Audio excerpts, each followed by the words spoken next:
د چارسدي په سیمه یو غریبه کورنۍ اوسېده چې د خپلې لور د رشتې فیصله یې په بنو کې د یو هلک سره وکړه. د وخت تېرېدو سره د دغې لور په هغې کور کې ژوند تېرول مشکل شو. اکثر به یې د خاوند یا د خاوند د کور والو سره خفګان راتلو. کله ناکله به کور ته خپه راغله، خو وروڼو یې دغه نشو برداشت کولی، ځکه چې خور لور کله واده شي نو په کور کېنول هم مشکلات جوړوي. اکثر به دغه خفګان راتلو خور د خپل وروڼو سره په رابطه کې وه چې خاوند د خاوند کور والا را سره نه رغېږي.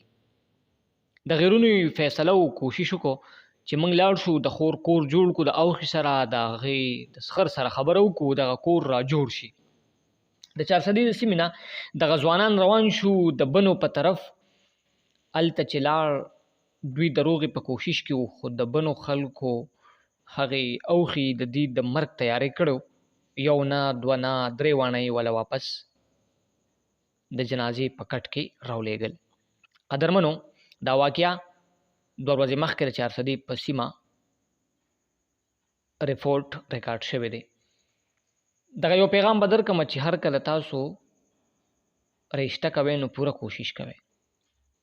اکثر خلک هم داسې وایي چې د خپلو نه پردي ښه دي، خو داسې نه ده.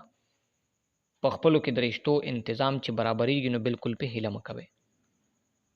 د غریبۍ بېروزګارۍ ته بالکل مه ګورئ. د هلک د جینۍ نیک عمل ته کتل پکار دي، او خاندان عادتونه کړو اړو چې څومره یې ښه خاندان کې رشته وشي نو ښه به وي. لوی کاروبار یا د ډېرو پیسو خاوندانو ته بالکل مه ګورئ.